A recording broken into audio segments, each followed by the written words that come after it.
Didik TV KPM.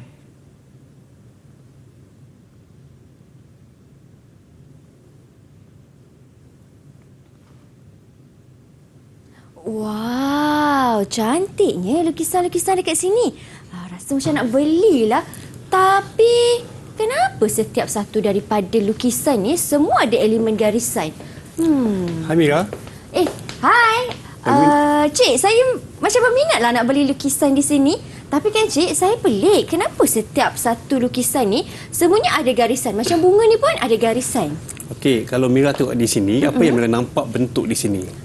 Saya nampak bentuk geometri. Betul. Kalau Mira nak tahu lebih lanjut pasal bentuk geometri ni, masuk kelas cikgu. Wah, menarik tu. Baiklah, jom. Jom. Cantik.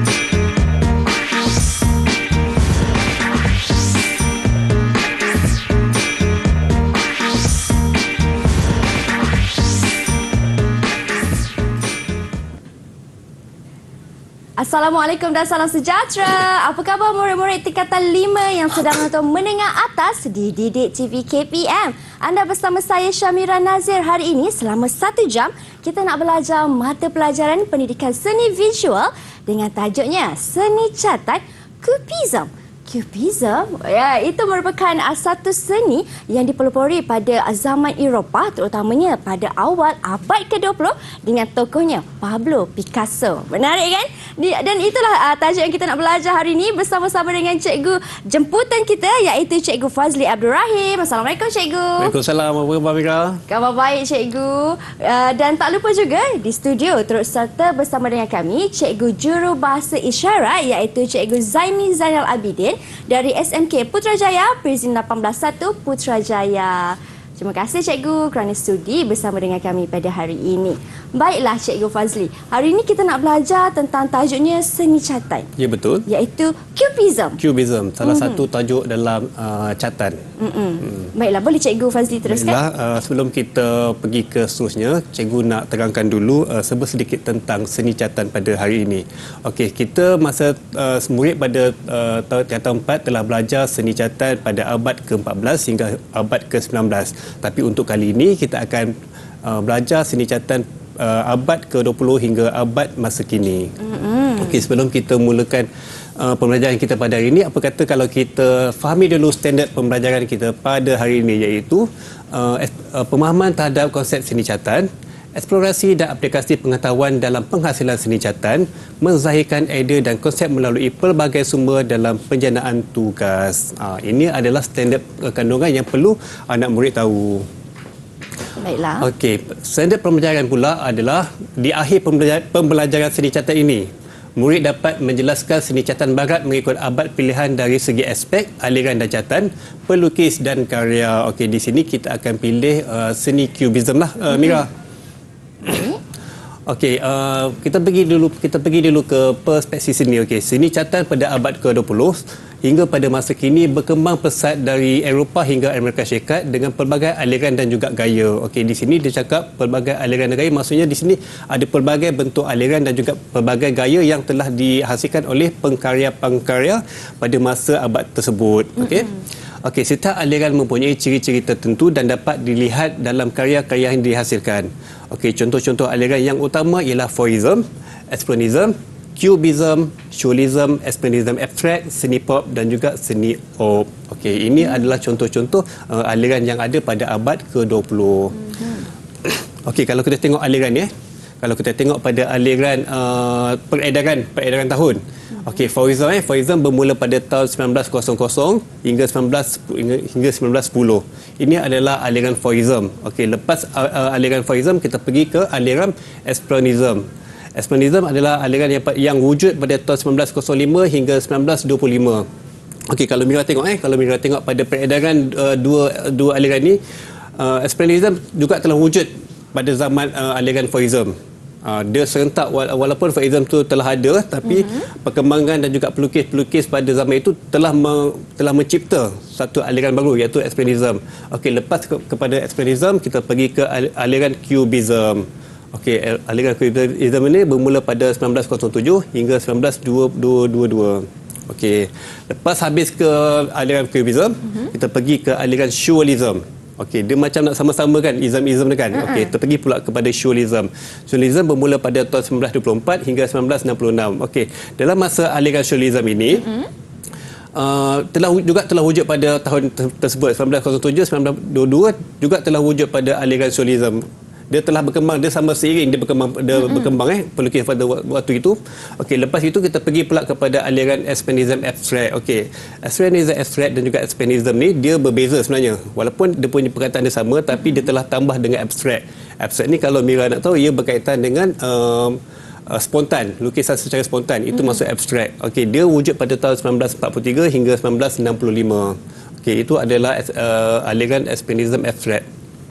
Okey, selepas itu kita pergi ke aliran seni pop. Okey, aliran seni pop ni kita dah maju sikit. Dia dah macam dah advance sikit seni tu Seni pop ini wujud pada 1950 hingga 1970. 70-an lah. Di sini di seni pop ni pelbagai teknik dan juga pelbagai gaya dan juga pelbagai pelbagai kaedah untuk menghasilkan catatan itu telah dieksplorasi ataupun telah ditambah baikkan. Okey, lepas pergi ke seni pop, kita pergi pula ke seni op. Okey, seni op ini adalah seni yang wujud pada tahun 1964 hinggalah masa kini. Okey, seni op ni ialah berkaitan dengan garisan dan juga berkaitan dengan op ni, kalau Mira nak tahu, adalah singkatan daripada perkataan optik. Optik. Optik itu bermaksud pergerakan dan juga garisan. Itu maksudnya seni op. Okey, lepas itu kalau kita tengok pada semua aliran seni ini adalah aliran seni yang wujud pada tahun abad ke-20. Okey, masa tingkatan 4 itu cikgu dah bagi tahu murid telah didedahkan dengan aliran seni pada abad ke-14 hingga abad ke-19. Untuk tingkatan 5, murid akan sambung balik pembelajaran abad ke-20 hingga abad masa kini. Ini adalah contoh-contoh aliran seni yang wujud pada abad ke-20. Ya. Okey. Baik. Ada lagi sedikit pemahaman dari cikgu? Okey, kalau kita tengok tapi untuk tajuk pada hari ini, Ya, cikgu. kita akan fokuskan kepada tajuk Cubism. Wow. Walaupun terdapat pelbagai aliran seni di sini, tapi pada hari ini kita akan fokuskan kepada tajuk Cubism. Cubism. Baiklah cikgu, dan tajuk Cubism inilah yang cikgu Fazli akan kupaskan dan terangkan kepada adik-adik semua dengan lebih lanjut. Menarik itu, seolah-olah kita mengimbau semula sejarah pada awal abad ke-20. Jadi jangan ke mana-mana, teruskan setia menonton Menengah Atas di Didik TV KPM untuk lebih banyak lagi perkongsian dan aktiviti menarik daripada Cikgu Fazli. Jangan ke mana-mana.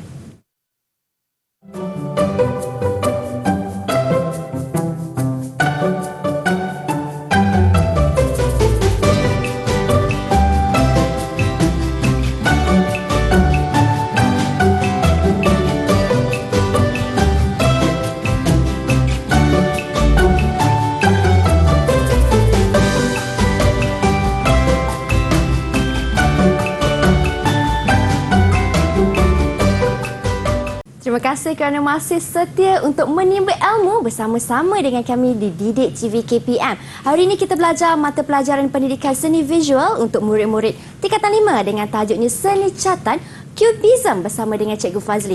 Baiklah Cikgu, di segmen ini apa aktiviti dan perkongsian yang Cikgu ingin sampaikan? Okey, terima kasih Mira. Okey, sebelum kita belajar lebih lanjut tentang tajuk catatan Cubism, apa kata kalau kita fahami dulu dan juga kita hayati dulu catatan-catatan yang wujud pada aliran yang wujud pada abad ke-20.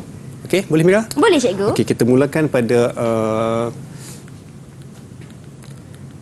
abad ke aliran Fauvism. Okey, yang bermula sekali wujud tahun 1900 hingga 1910. Okey, kalau kita tengok pada aliran Fauvism ini Mira, okey, aliran ini adalah menolak peniruan terhadap alam. Maksudnya di sini dia kurangkan melukis alam alam. Lepas tu terdapat juga hasil karya yang dihasilkan berdasarkan seni primitif. Okey, kalau Mira nak tahu, primitif ni adalah yang berkaitan dengan etnik. Contohnya etnik Amerika, etnik Mexico ataupun South Africa itu adalah berkaitan dengan primitif. Catatan dia lebih berkaitan dengan etnik, maksudnya di situ. Okey, lepas tu pelukis berpendapat bahawa warna yang tidak terikat dengan warna alam lebih memperlihatkan hubungan peribadi antara pelukis dengan alam tersebut. Itu yang cikgu sebut tadi, menolak terhadap peniruan terhadap alam. Di sini walaupun dia lukis alam tetapi dia cuba mengelak warna ataupun lukisan yang sebenar berkaitan dengan alam tersebut. Okey, nanti kita akan tengoklah macam mana yang cikgu katakan itu. Okey, pelopor aliran ini adalah Henry Matisse dan juga Andre Derain. Ini adalah dua orang pelukis yang melopori aliran Fauvism ini. Okey, ini adalah aliran yang mula wujud pada abad ke-20. Okey, kalau kita tengok lukisan karya ini. Yeah. Okey, karya ini dilukis oleh Maurice de Valmy. Tajuk lukisan ini, tajuk catatan ini adalah Restoran at Merli Leroy. Jamuan dihasilkan pada tahun 1905 dan menggunakan media cat minyak. Okey, kalau kita tengok di sini, apa yang cikgu cakap tadi menolak peniruan alam. Okey, contohnya kalau kita tengok sini, batang pokok ni. Batang pokok ni dia meletakkan warna biru. Okey, warna biru dan juga pada tanah dan juga pada bunga-bunga ini dia menggunakan warna-warna yang terang. Itu maksud dia menolak peniruan alam. Okey, satu lagi dia kalau Mira tengok ni catatan ini, dia warna dia tidak rata. Sapuan warna dia adalah tidak rata. Ini adalah ciri-ciri yang terdapat pada aliran Fauvism. Okey, lepas itu kita pergi ke aliran Expressionism. Dihasilkan pada tahun 1905 hingga 1925. Okey, kalau kita tengok aliran Expressionism ini bermula di Jerman oleh pelukis Ernst Ludwig Kirchner, Friedrich Hecker dan juga kumpulan Der Bruch ataupun kita panggil Der Bridge di Dresden di Jerman. Aliran ini bermula di Jerman. Okey, mereka juga menolak ciri-ciri tradisi klasik catatan yang berasaskan realism. Seni aliran ini adalah manifestasi perasaan dan juga keresahan emosi pelukis. Okey, karya aliran ini menggunakan warna yang terang dan dramatik bagi menyampaikan mesej. Okey, kalau kita tengok pada aliran Express ini, kalau Mira tahu berkaitan Express ni adalah maksudnya kita bukan cepat. Express ini maksudnya reaksi ataupun kita punya luahan emosi kita, kita punya reaksi kita. Okey, kalau kita tengok di sini adalah seni aliran ini manifestasi perasaan dan juga keresahan emosi pelukis. Okey, maksudnya karya ini dia mewakili perasaan pelukis. Okey, kalau kita tengok lukisan ini sebenarnya sangat popular sebenarnya. Satu dunia tahu lukisan ni. Tajuk lukisan ni adalah The Scream. Pelukis dia adalah Edvard Munch 1893 dan dihasilkan dengan cat minyak. Okey, kalau kita tengok catatan ini, okey, warna langit, warna laut dan juga reaksi orang ni. Okey, kalau Mira tengok reaksi orang ni, Mira boleh nampak tak apa yang dia sedang buat ni? Dia tengah menjerit. Dia tengah menjerit. So, dia punya tajuk catatan ni adalah The Scream. Okey. Baiklah. Cikgu, bila saya tengok gambar ni kan cikgu, agak-agak kan berapa nilai lukisan Edvard Munch ni cikgu? Okey, anak murid yang berada di rumah dan juga Mira nak tahu. Okey, lukisan ini telah dijual pada tahun 1912. Yang berharga US dollar 120 juta. Wow, 120 juta cikgu. Ya, betul, dan merupakan harga lelongan yang tertinggi dalam sejarah seni visual. Okey. Okey, kita pergi ke aliran seterusnya iaitu aliran Surrealism 1924-1966. Okey, kalau kita tengok pada aliran ini, okey, gaya aliran seni ini terbagi kepada dua iaitu abstrak dan juga figuratif. Okey, abstrak dan juga figuratif. Figuratif ni kalau Mira nak tahu apa dia? Figura. Figura ni sama ada dia dalam bentuk ada gambar orang, figura, ataupun dalam bentuk macam nombor. Ya, betul. Figura ni adalah lebih kepada bentuk orang sebenarnya. Okey, dia sama ada lukisan catatan ini lebih kepada abstrak ataupun figura.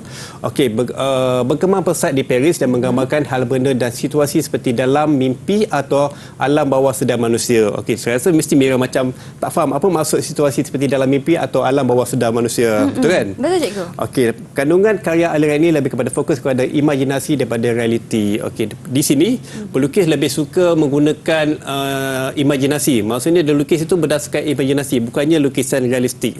Di sini dia menolak lukisan realistik. Okey, antara pelukis utama aliran ini adalah Salvador Dali dan juga René Magritte. Okey. Tapi yang paling popular sekali adalah Salvador Dali lah untuk aliran Surrealism ni. Okey, kalau kita tengok lukisan ni, catatan ni, okey. Ini adalah catatan yang dihasilkan oleh Salvador Dali. Tajuk dia adalah The Persistence of Memory 1931 dan dihasilkan dengan karya cat minyak. Okey, kalau kita tengok di sini, kalau anak murid tengok lukisan ini, catatan ini, kita akan nampak apa yang dilukis yang dihasilkan oleh karya Salvador Dali ni sebenarnya. Di sini kita ada apa ni, Mira? Macam saya tengok seolah-olah macam pemaidani, cikgu, bukan ke? Bukan, ini adalah bulu mata. Bulu mata? Bulu mata. Oh. Okey, di sini ada sekumpulan semut. Semut? Semut. Ini adalah jam. Jam, ya, jam betul. telah layu. Ini di sini juga ada jam yang dah layu.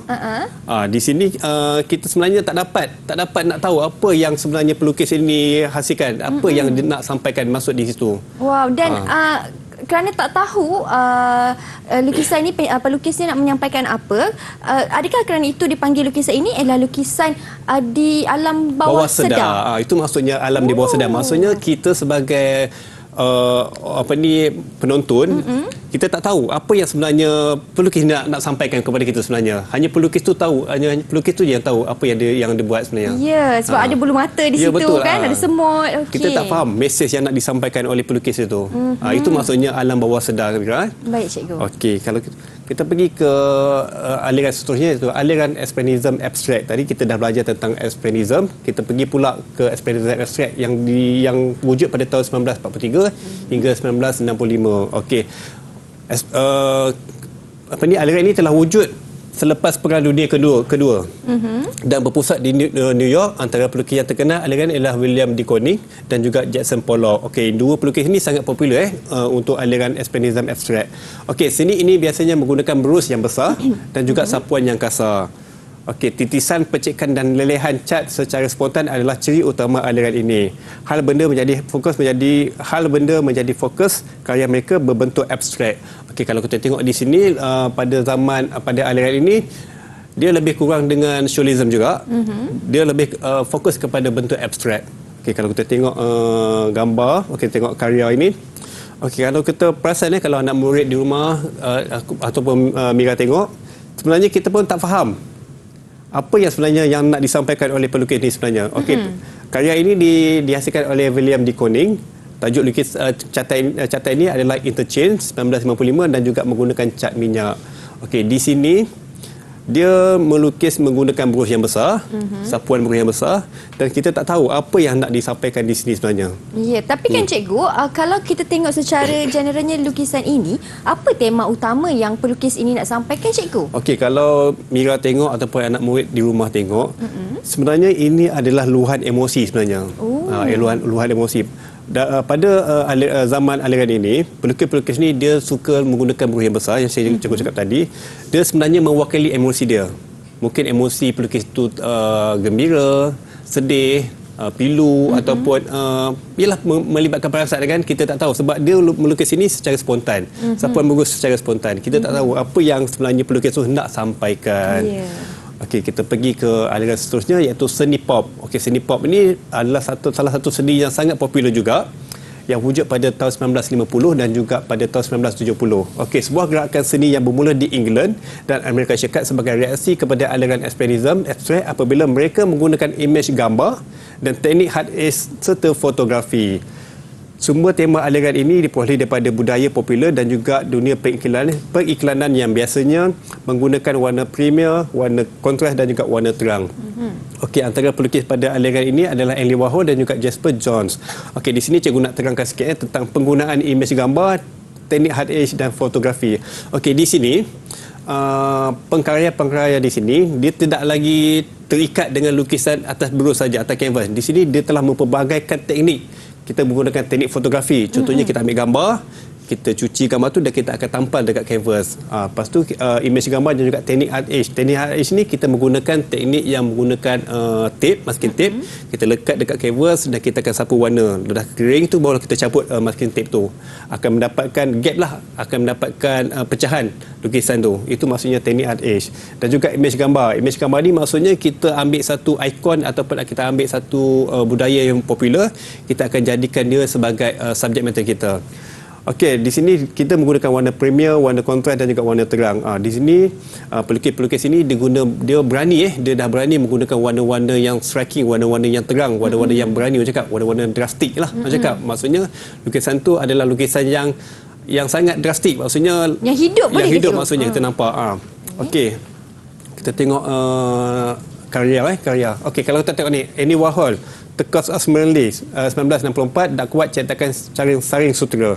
Okey, kalau kita tengok gambar ni kan, gambar Mira tahu kenal tak ni? Kenal cikgu. Ini adalah Marilyn Monroe. Ya. Ini teknik yang dihasilkan ni adalah teknik sutera saring. Dia bukan melukis. Di sini kita mencetak. Maksudnya gambar ni dia telah dicetak dengan menggunakan sutera saring. Okey, ini salah satu dan juga Andy Warhol, Richard Wiseman dihasilkan pada tahun 1985, cat akrilik dan juga dawat cetakan saring sutera. Okey, kalau Mira tengok Mira tengok pada gambar ini, sebenarnya ini adalah cetakan sutera saring. Dia bukan lukis. Dia bukan warna. Maksudnya dia mencetak gambar tu. Maksudnya pelukis waktu ni dia dah berani menggunakan pelbagai teknik untuk menghasilkan karya. Okey, lepas tu kita pergi ke seni op 1964 hingga masa kini. Okey, ini adalah seni yang masih lagi wujud pada waktu ini. Okey, aliran seni ini dikaitan dengan ilusi optikal. Okey, tadi cikgu dah cakap optikal itu adalah berkaitan dengan pergerakan dan juga pemilihan garisan. Optikal itu adalah berkaitan dengan pergerakan dan juga garisan. Okey, menghasilkan karya 3 dimensi atas permukaan 2 dimensi dengan menampakkan unsur ruang dan prinsip pergerakan. Okey, di sini lukisan yang kita apply atas kanvas, dia seolah-olah 3D sebenarnya. Walaupun dia nampak 2D, tapi dia adalah 3D 3 dimensi. Okey, pelukis seni op yang terkenal seperti Julius Stansett dan juga Birgit Riley. Okey, ini dua orang tokoh ini dia sangat popular pada zaman seni op. Okey, pemilihan garisan, warna, bentuk dilakukan secara cermat untuk mendapatkan kesan yang maksima dalam menghasilkan karya seni op. Okey, ini yang cikgu cakap tadi. Dalam seni op ni, dia lebih tekankan kepada bentuk garisan dan juga garisan tu seolah-olah bentuk geometri juga untuk menimbulkan lukisan 2D hingga berbentuk 3D. Daripada lukisan 2D tu kita nampak seolah-olah lukisan tu 3D dia wujud, dan kalau kita tengok lukisan tu dia macam seolah-olah nampak pergerakan. Okey, ini adalah contoh-contoh yang dihasilkan oleh pelukis pada seni op. Okey, Victor Wesley, lukisan dia nama Zena 1979 dan menggunakan cat akrilik. Kalau kita tengok karya dua ni, ini adalah bentuk 2D sebenarnya. Tapi kalau kita nampak ni, dia seolah-olah macam ada pergerakan sebenarnya. Ya, betul cikgu. Itu yang kita gelari sebagai ilusi optik. Ya, betul, ilusi optik. Okey, lepas tu Julius Stansett Blue Translation dihasilkan pada tahun 1971 dan juga menggunakan cat akrilik. Ini adalah contoh-contoh yang dihasilkan pada seni op itu. Baik, cikgu. Okey, lepas tu kita akan pergi kepada aliran Cubism. Okey, ini adalah aliran yang kita nak belajar, aliran Cubism 1907 hingga 1922. Okey, merupakan aliran yang sangat berpengaruh pada abad ke-20. Okey, Cubism ini merujuk kepada lukisan ataupun bentuk geometri. Okey, ingat Cubism, ingat bentuk geometri. Okey, aliran ini dipelopori oleh Pablo Picasso dan juga Joseph Barak. Selain daripada itu, terdapat beberapa pelukis lain dalam aliran ini seperti Federico Metzinger dan juga Albert Glees. Okey, ini adalah pelukis-pelukis yang menyambung pengaruh Pablo Picasso dan juga Joseph Barak. Okey, gaya aliran Cubism ini tidak terikat dengan tradisi catatan tetapi banyak menggunakan bentuk dan satah. Bentuk dan satah seperti segitiga, bulat, spera, cone yang berkaitan dengan bentuk-bentuk geometri. Okey, ciri utama aliran ini adalah menggunakan warna yang terang dan mempunyai perspektif. Okey, dimaksud di sini adalah setiap lukisan ataupun catatan yang dihasilkan itu mempunyai perspektif. Okey, dalam penghasilan karya, pelukis mengubah bentuk sebenar objek kepada bentuk geometri. Okey, contohnya kalau kita ambil contoh cawan ataupun buah, daripada bentuk realistik itu kita akan ubah menjadi bentuk geometri. Itu yang dikatakan mengubah bentuk sebenar. Okey, kalau kita tengok contoh yang dilukiskan oleh Pablo Picasso ni, portret de Amos Wallet 1910 dan cat minyak. Okey, di sini Pablo Picasso ni telah mengilhamkan Sir Amos Wallet ni dalam lukisan dia. Okey, sebenarnya catatan ini berkaitan dengan, ini adalah dealer ataupun orang yang betul-betul orang yang minat dengan seni. So Pablo Picasso ni dia buat penghargaan terhadap pelukis itu, so dia lukislah gambar ni. Okey, lepas tu Joseph Barak, The House of Aesthetic tahun 1908 dan gunakan cat minyak. Kalau Mira tengok ni, dia berkaitan dengan ini adalah rumah. Rasa tak? Ini adalah rumah, ini adalah sungai dan ini adalah batang pokok. Dia telah menukar kepada bentuk geometri. Ya, cikgu. Saya ada satu soalan. Mengapa pelukis yang menggunakan aliran Cubism ini gemar untuk menggunakan bentuk dan juga sata? Okey, pada waktu itu aliran ataupun pelukis-pelukis pada zaman Cubism ini beranggapan bahawa alam semula jadi ini adalah berasal daripada bentuk geometri. Sebab itulah mereka lebih gemar menggunakan bentuk-bentuk geometri sebagai subjek mater mereka. Dia beranggap benda semula jadi itu asalnya adalah bentuk geometri. Itu adalah jawapan dia, Mira. Okey, kalau kita pergi ke seterusnya. Okey, kita pergi ke eksplorasi seni berkaitan dengan ini adalah salah satu lukisan yang catatan yang sangat popular. Okey, dihasilkan oleh Pablo Picasso. Sebab Pablo Picasso ni adalah orang yang mempelopori Cubism. Okey, tajuk dia adalah Still Life with Kening, dihasilkan oleh tahun 1912, cat minyak dan juga collage. Okey, collage ni kalau Mira nak tahu ataupun anak murid yang di rumah nak tahu, collage ni adalah berkaitan dengan tampal. Ikat, potong dan tampal. Okey, di sini kalau kita tengok kita tengok lukisan ini cikgu nak terangkan sikit pasal catatan ni. Okey, di sini ada tulisan JOU. Di sini kita ada buah lemon. Di sini kita ada pisau. Di sini kita ada kain kain perca dan juga di sini kita ada tali yang telah dililit. Okey, lukisan catatan ini sebenarnya dihasilkan oleh Pablo Picasso semasa Pablo Picasso berada di kafe. Masa tu dia telah melihat dan dia telah melukis. Dia mendapat idea, dia susun objek-objek tu di atas meja dan dia melukis. Ada pisau dan juga satu lagi. Ada tiram di sini. Ada tiram ada tiram. Lepas tu perkataan JOU ni adalah singkatan daripada jurnal ataupun akhbar. Sebabnya dalam bahasa France, jurnal ni adalah berkaitan dengan akhbar, di mana masyarakat France pada masa itu suka duduk di kafe dan juga suka membaca akhbar. Wah, baiklah. Jadi itu rupanya maksud di sebalik lukisan ini, cikgu. Betul, Cikgu Fazli. Baik, kita nak berhenti berehat seketika, cikgu. Kita akan kembali selepas ini dengan lebih banyak lagi aktiviti menarik daripada Cikgu Fazli. Jangan ke mana-mana.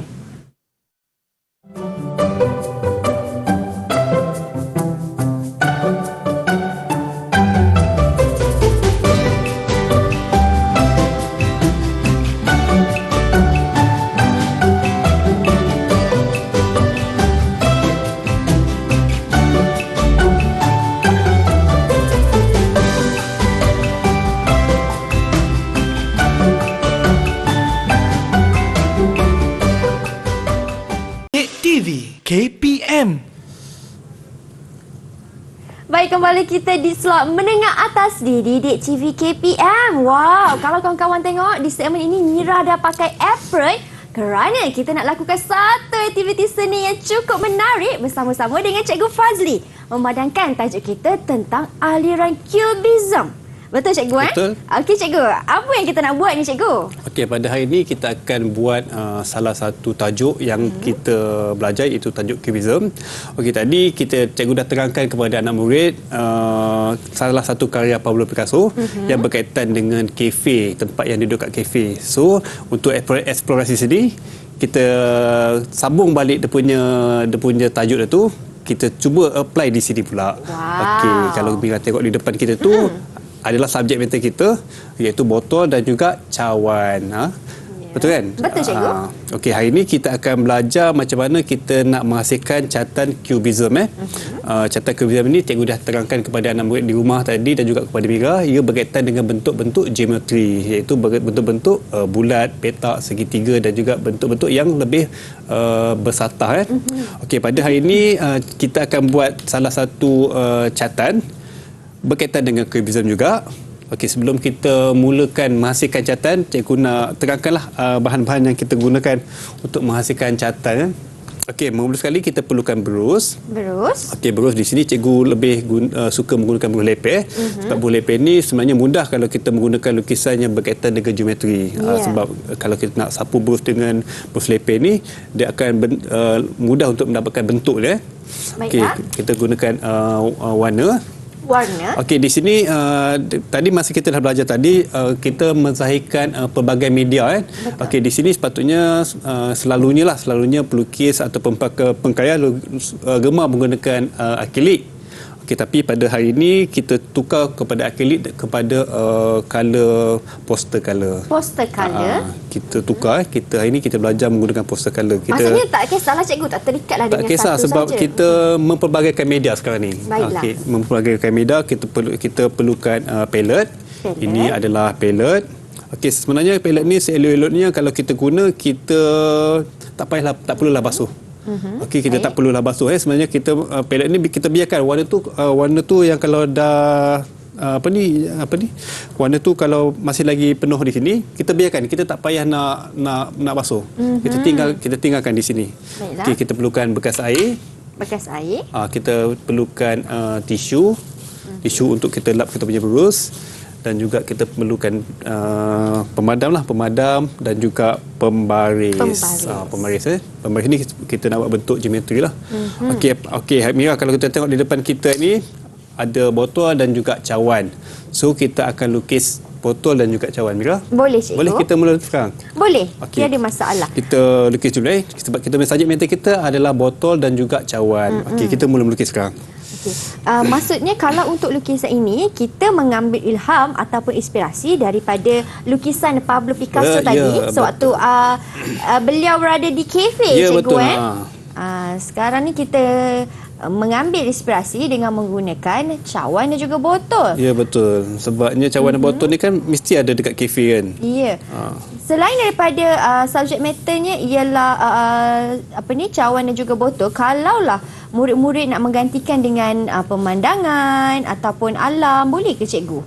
Boleh, tak ada masalah juga sebab sebenarnya lukisan ni dia tak terikat pun, Mira. Kita boleh buat macam mana pun lukisan apa-apa pemandangan, tapi dia punya konsep dia adalah bentuk geometri. Okey, geometri ni lukisan tu yang kita akan hasilkan tu, dia seolah-olah macam sepihan kaca yang pecah. Itu maksudnya geometri. Dia lukisan dia tak terikat, dia menolak, kan saya cakap tadi, dia menolak kepada bentuk realism. Realism tu adalah bentuk yang reality. Ya, maksudnya kalau nak lukis bunga tu, bunganya mungkin berpetak-petak macam tu, cikgu ya. Okey. Tadi masa Mira tengok pameran tadi, kan perasan tak ada bunga yang berpetak-petak? Ya, perasan, cikgu. Sekarang Mira punya lukisan dah siap. Okey, saya pun dah siap. Apa kata kalau kita buat bentuk geometri? Okey, ini lukisan yang dah saya siapkan. Ini saya punya, hampir sama, cikgu. Macam mana? Cikgu boleh rate saya punya lukisan? Sebab boleh, apa? cikgu? Boleh. Sebab apa dia nampak sama? Sebab kita menggunakan subjek matter yang sama di depan. So, kalau macam ni, saya boleh bagi 4/5 lah. 4/5. Wah, baiklah. 4/5. Okey, apa kata kita buat bentuk geometri juga? Okey, bentuk geometri ni, kalau kita tengok lukisan ni, dia banyak bahagian-bahagian lopong ataupun bahagian kosong untuk bahagian latar belakang dia. Apa kata kalau kita buat bentuk geometri tu di belakang dia?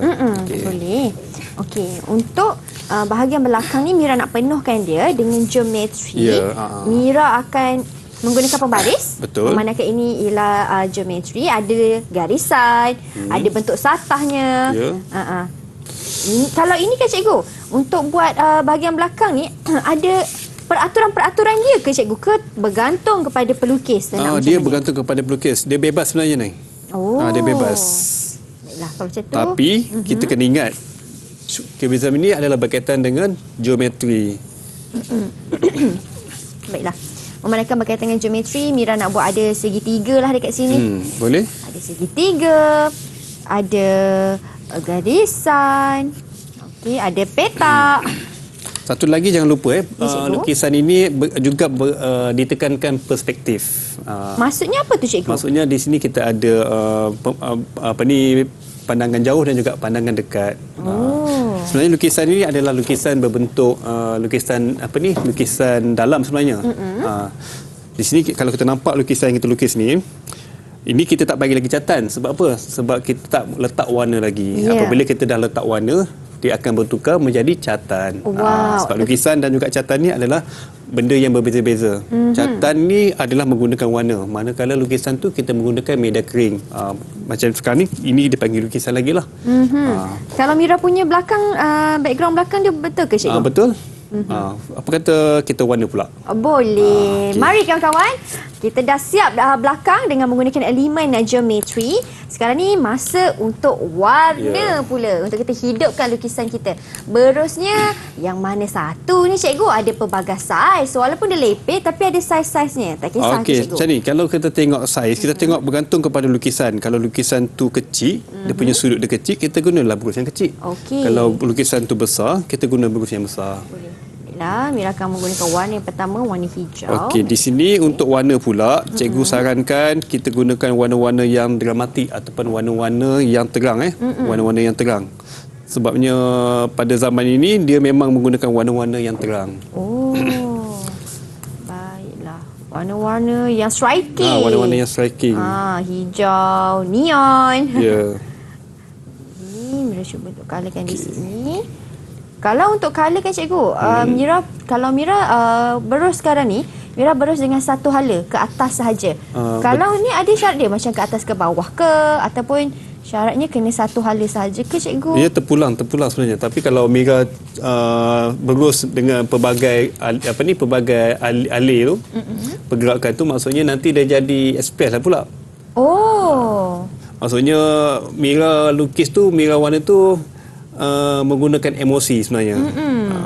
Itu dah jadi aliran expressionism juga. Expressionism di mana pelukis menunjukkan emosi. Ya, betul lah.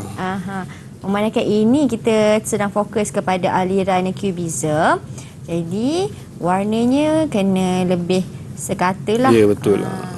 Kalau tak nanti orang menilai dengan silap pula. Baik cikgu. Okey, kalau kita tengok pada warna kan, tengok warna ni, kita gunakan campuran warna. Sebenarnya kalau warna lagi elok kalau kita campur dengan warna lain sebenarnya. Contohnya kalau warna hijau, kita akan campurkan warna merah. Itu akan mendapatkan hasil yang lebih dramatik sebenarnya. Itu tips daripada Cikgu Fazli.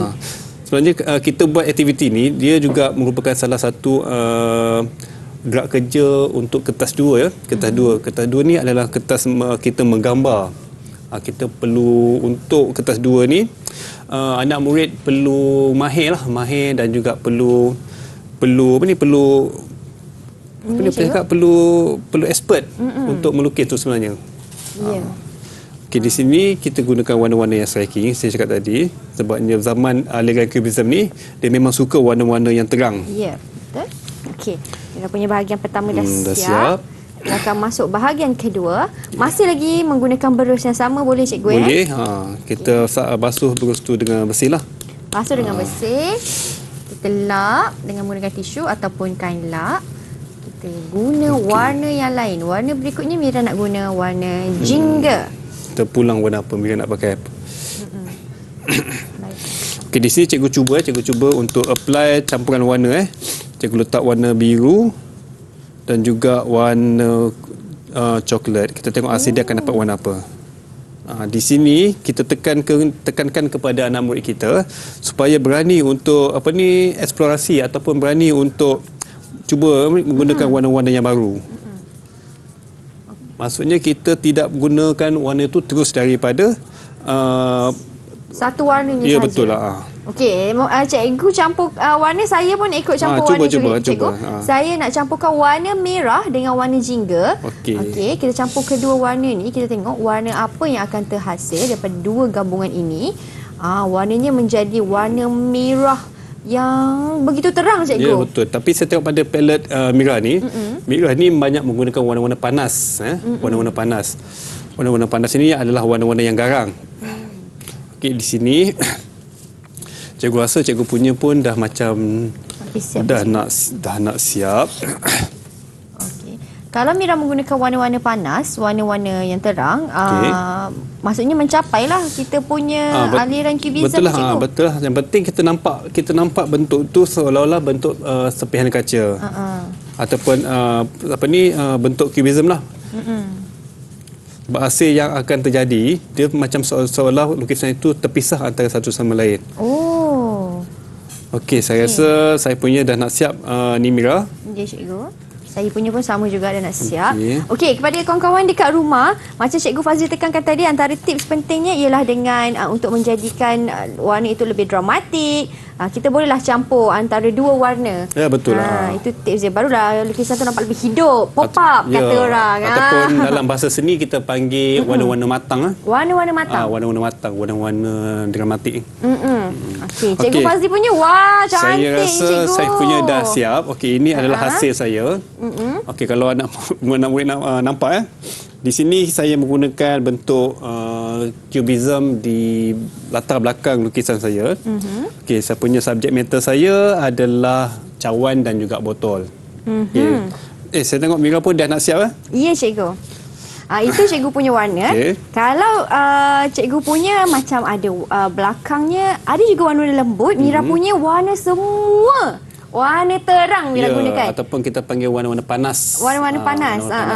Ada warna merah jambu di sini, warna merah. Macam mana cikgu? Betul ke? Memang betul. Okey, sekarang ni kita pun, Mira punya dah siap, cikgu punya pun dah siap. Apa kata kalau kita buat kemasan akhir kita? Kemasan akhir? Kalau macam ni dia masih lagi tak siap lagi sebenarnya. Tak siap lagi. Okey, kemasan akhir kita membuat frame. Okey, di depan Mira ada frame yang dah siap saya potong.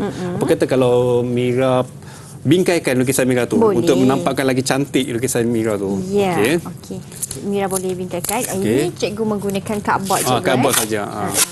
Kalau selain daripada cardboard, murid-murid di rumah pun boleh menggunakan bahan lain. Ya, betul. Untuk penghasilan ni. Jadi kita lekatlah. Kita lekat di belakang.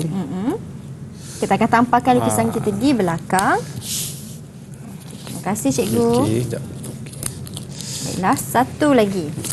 Selain daripada cardboard ni cikgu, kalaulah murid-murid lain nak menggunakan sebagai contoh, kalau saya nak gunakan kotak, saya potong tapi saya hias lagi kotak tu dengan warna yang lain. Boleh juga kan? Boleh, lagilah menarik. Lagilah kalau kalau kat sekolah tu dah dapat TP6 dah tu. Wow, baiklah cikgu. Maksudnya kita budak faham apa yang anda belajar dan juga budak kreatif, murid lebih kreatif untuk menghasilkan catatan. Okey, Mira punya pun dah siap dan cikgu punya pun cikgu rasa pun dah siap juga. Baiklah kawan-kawan, ini ialah hasil kepada lukisan Mira. Dekat luarnya ada bingkai. Cikgu berapa? Kalau cikgu tengok macam ni kan, berapalah cikgu nak bagi markah dekat saya? Tadi lukisannya ialah 4. Kalau siap dengan bingkai berapa cikgu? Okey, kalau Mira dah buat macam ni, dah lawa macam ni, lepas tu Mira terangkan kepada anak murid ataupun terangkan kepada murid yang berada di kelas, cikgu boleh bagi 6 Mira. 6 bintang. 6 bintang. Baiklah, terima kasih banyak-banyak cikgu. 6 bintang kawan-kawan dekat rumah.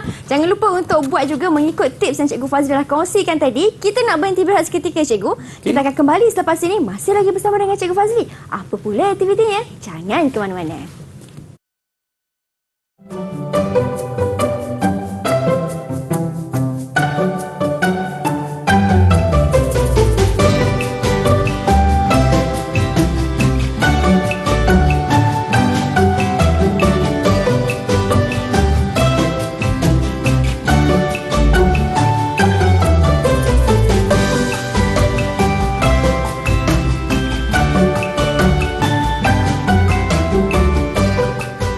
Kembali kita di slot menengah atas di Didik TV KPM. Terima kasih kawan-kawan kerana masih setia menonton kami. Baiklah cikgu, di segmen ini apa aktiviti yang cikgu Fazli ingin kongsikan kepada mereka yang sedang menonton di rumah? Okey, terima kasih Mira. Tadi cikgu dah terangkan sedikit tentang aliran-aliran yang terdapat pada abad ke-20 dan cikgu dah tekankan kepada anak murid dan juga ke Mira iaitu aliran Cubism. Ini kita nak uji minda sikit, Mira boleh? Boleh. Okey, kita uji minda Mira dan juga uji anak murid yang berada di rumah. Okey, kita pergi ke latihan pengukuhan. Okey, soalan yang pertama Mira. Ya cikgu. Manakah antara berikut adalah benar tentang aliran Cubism? Okey, di sini terikat dengan kongkongan tradisi catatan. Betul tak Mira? Cikgu ada sebut tak tadi? Ini nampak macam tak betul cikgu. Okey, tak betul. Kita pangkah terus. Okey, menggunakan sapuan berus yang tidak rata. Betul ke? Tak betul. Tak betul juga. Okey, menggunakan bentuk-bentuk satah geometri. Ya, betul. Okey, betul. Penggunaan warna yang terang dan mempunyai perspektif. Yes, betul cikgu. Okey, ini pun betul juga. So, di sini kita boleh tengok jawapan dia adalah 3 dan 4. 3 dan 4D. Okey, anak murid boleh hitamkan ya. Kalau di SPM, masa menjawab SPM nanti, hitamkan jawapan anda. Bukannya kita buat macam ni. Ya, tolong hitamkan. Oh, ya ke cikgu? Ya, tak boleh ya? Tak boleh. Kita kena hitamkan. Hitamkan terus. Okey. Baiklah. Okey, Okey, kita pergi ke soalan seterusnya. Siapakah pelukis yang dianggap sebagai pelopor aliran seni Cubism? Okey, di sini ada jawapan dia: Edvard Munch, Pablo Picasso, Salvador Dali dan juga Jackson Pollock. Baiklah, kalau Mira tengok jawapan yang pertama, Edvard Munch, ini beliau merupakan pelukis untuk lukisan The Scream. Ya, betul. Dan lukisan The Scream ialah di bawah aliran Expressionism. Betul. Expressionism. Okey. Bukan, sudah semestinya salah. Okey, salah. Untuk Salvador Dali pula dengan lukisannya yang cukup terkenal yang macam cikgu katakan tadi, dijual dengan harga yang mahal juga, betul, iaitu The Persistence of Memory. Bukan. Bukan cikgu Bukan. Oh, maafkan saya, bukan itu nama lukisannya. Cikgu tanya Cubism. Kalau Cubism sahaja dengan menggunakan geometri, pastinya yang cukup terkenal dipelopori oleh Pablo Picasso. Betul. Okey, untuk Cubism, seni Cubism, dia punya pelopor dia adalah Pablo Picasso. Jawapan dia. Salvador Dali salah, Jackson Pollock pun salah. Okey, di sini jawapan dia adalah B. Kita hitamkan di bahagian B. Okey. Baiklah cikgu, betul jawapan saya cikgu. Okey, betul. Berapa bintang untuk saya cikgu? Kita tengok dulu. Ada lagi soalan ya? Di penghujung nanti cikgu akan bintang. Baiklah. Kita pergi ke soalan ketiga. Mengapakah seni op dikaitkan dengan ilusi optikal? Okey, cikgu cakap tadi kan, op ni adalah singkatan kepada optikal. Okey, menggunakan imej-imej yang popular, menggunakan imej bawah sedar, karyanya adalah luahan emosi secara spontan, imej yang dihasilkan seolah-olah sedang bergerak. Okey. Baiklah. Di sini tadi cikgu dah tekankan optikal ada dua perkara. Dua perkara untuk optikal. Mira ingat yang pertama, imejnya seperti seakan-akan bergerak. Okey, bergerak. Ada pergerakan. Okey. Satu lagi. Yang satu lagi, Mira kurang ingatlah cikgu. Maafkan Dia Mira. adalah berkaitan dengan garisan. Okey, dua. Yeah. Okey, kalau anak murid ataupun Mira nak ingat, senang nak ingat, optikal ni adalah berkaitan dengan garisan dan juga pergerakan. Okey, kalau kita tengok jawapan di sini, apa jawapan dia Mira? Jawapannya sudah pastinya D cikgu. Okey, D. Betul, jawapan dia adalah D. Okey, kalau kita tengok balik kita tengok balik menggunakan imej-imej yang popular, ini adalah aliran pada zaman bila ni? Aliran pop. Okey, pop Sini adalah aliran pop, betul. Baiklah. Okey, menggunakan imej bawah sedar. Bawah sedar cikgu, bawah sedar Salvador Dali. surrealism. Surrealism. Okey, surrealism. Okey, karya adalah luahan emosi secara spontan. Secara spontan, expressism. Okey, expressionism. Expressionism. Lagi? Expressionism. Abstract. Abstract. Okey, Ada abstract. abstract Okey. belakangnya. So di sini jawapan dia adalah imej yang dihasilkan seolah sedang bergerak. Ini adalah soalan untuk soalan optikal. Okey. Kita pergi ke soalan seterusnya. Mengapakah antara maklumat berikut adalah ciri utama aliran Cubism?